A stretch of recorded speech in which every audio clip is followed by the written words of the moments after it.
What is going on, Colts Nation? Welcome back to another episode of Bring the Juice.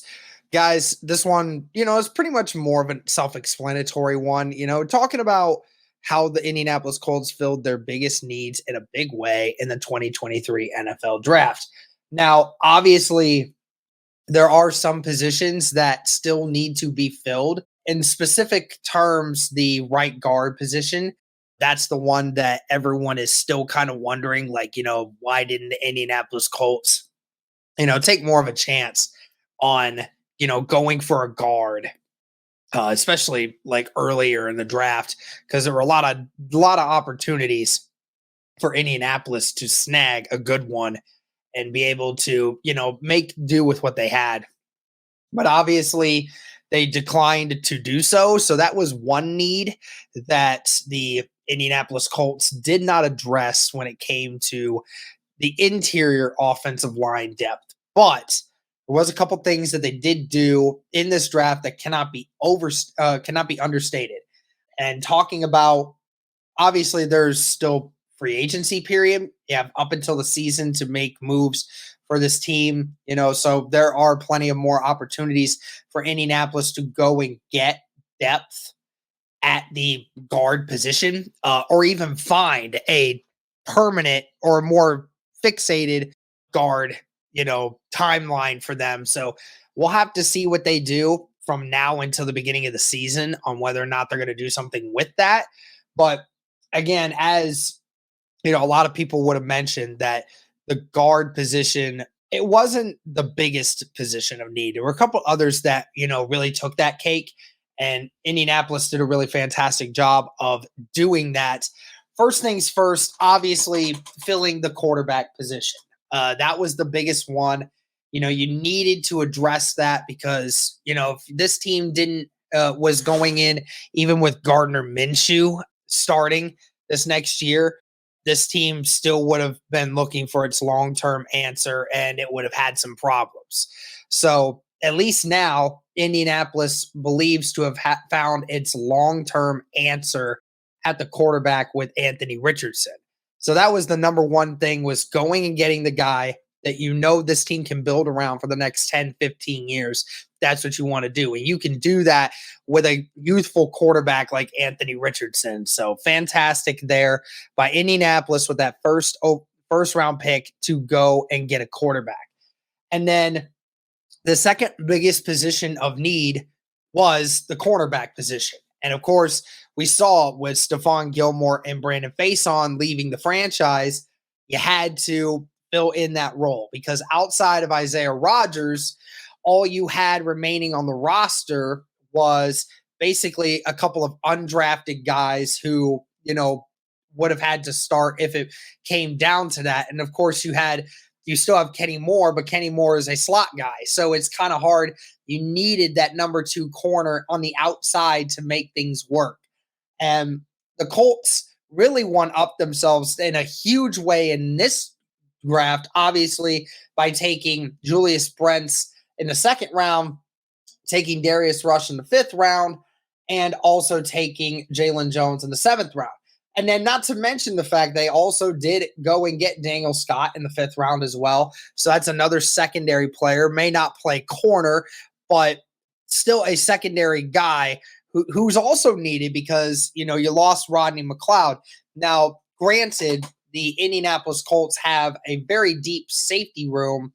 They had at least 3 safeties on the roster before even coming into this. So, Daniel Scott would probably end up being the 4th safety. But then again, you need those bodies in there. And not only did you go and get, 3 corners and a safety to fill in this group, but you got a couple guys that actually really have a great way of starting day one. Julius Brents, you would presume, will start day one. But with Darius Rush being in there, and even Jalen Jones, somehow, some way, Jalen Jones does it. I mean, Jalen Jones and Darius Rush are going to have a little bit more time to work on things because Julius Brents is still recovering from the wrist surgery that he had. So it could be a very weird predicament for Julius Brents and for guys like Darius Rush and Jalen Jones. Jalen Jones and Darius Rush, who are trying to maybe elevate themselves in the time frame that Julius Brents gets back.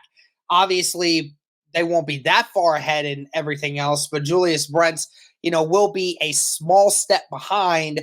How quickly does he catch up? And while we presume that Julius Brents will still be the starter come day one for the Indianapolis Colts as a corner number two, it's still a huge thing for Darius Rush and Jalen Jones to get more reps, get more in tune with the defense. That could be huge for them. And this is a competition. And I mean, this is fantastic work too, because now you've not only solved your corner problem, but you've solved the depth problem. And that was a fantastic work by the Indianapolis Colts, because now you know that even if Jalen Jones doesn't work out, if Darius Rush and Julius Brents both work out, you know that you have at least four corners starting for you that you have available. And then on top of it, Jalen Jones, if he is available, he will play. And then if Jalen Jones doesn't work out or somebody else doesn't work out, then you have Dallas Flowers to bring that in that group. So at least now you have not only solved the number two position on corner, but you also solved the depth, which is fantastic for this. And of course, when we talk about offensive line depth, we're talking about how the Colts missed their opportunity getting guards. Well, they took the time to get tackles. And that was something that, maybe didn't really impact us much last year as much.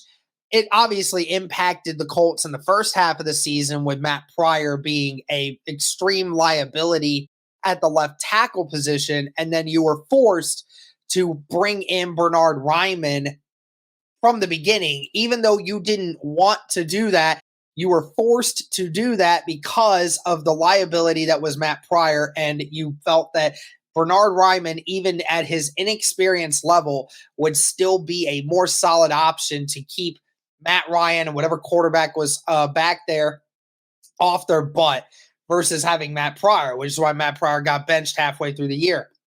So it may not have seemed, but obviously Braden Smith had a little bit of a bounce back year, especially at the end. And it may not seem like a huge issue now, but of course, again, say something were to go down and one of these tackles that you have ends up getting injured or doesn't perform to standard. Blake Freeland and Jake Witt both are guys who are extremely athletic, guys that are looking to excel at the position and have the body frames to do so. So it is one of those situations where Indy did a fantastic job of getting the depth, which, again, we know Indy neglected last year, and it really hurt us. And so while they didn't get any for the interior, which they can still do, they went and got the tackle depth that they knew they could get, which is very good for Indy moving forward. And then, they added a few guys at different positions for competition. Titus Leo at the edge, Evan Hall at running back, Will Mallory at tight end. So you have those guys for competition. Who knows what's going to happen there?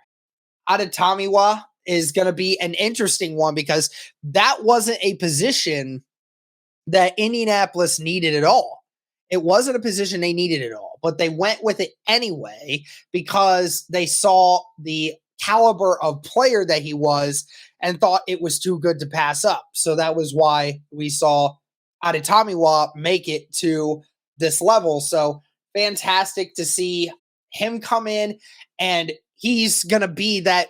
He could be that number 3 defensive tackle for you of the future. Remember, after Grover Stewart and DeForest Buckner, the Indianapolis Colts have really been wanting to try to find a defensive tackle that, could really amp up the pressure on downs when Grover Stewart or DeForest Buckner are not in there.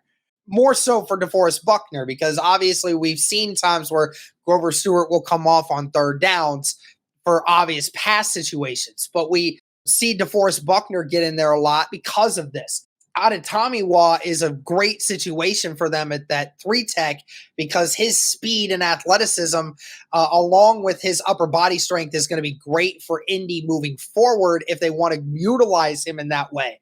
And of course, again, the depth of it, I mean, you don't know what you have there at the defensive tackle position for Indy outside of your top two, right? Eric Johnson, we haven't really seen him do much. He was just a rookie last year. We don't know what to expect from him. You have Tavon Bryant, who, could be that number 3 guy, but, isn't a great, sack specialist. Certainly not as athletic as Adetomiwa. And then, when you look at the rest of this group, Dio Dangbo could play in that inside every once in a while, but it feels like the Colts really want to try to more move him to the edge because of his skill set and his length and his speed. So that might be something that they're going to try to keep him more on the outside. And then, of course, Tyquan Lewis, we've had questions about his durability.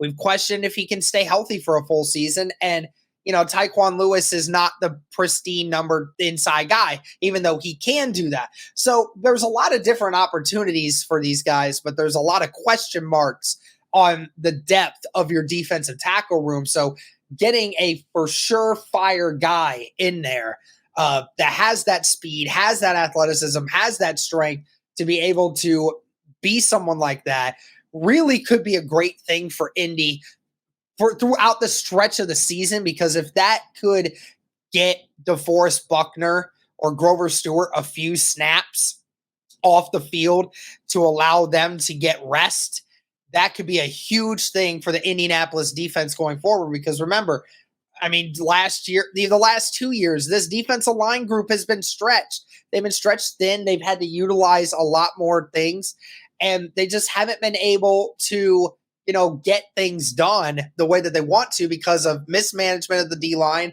and the offense not playing well and the defensive line just always being on the field, especially their starters. So, having another quality piece in there is a huge thing. So that's going to do it for this video, guys, talking about how Indy really did a number on a lot of key positions moving forward. And I'm excited to see what this group can do. Let me know your thoughts in the comments. Thank you guys so much for tuning in. And as always, go Colts.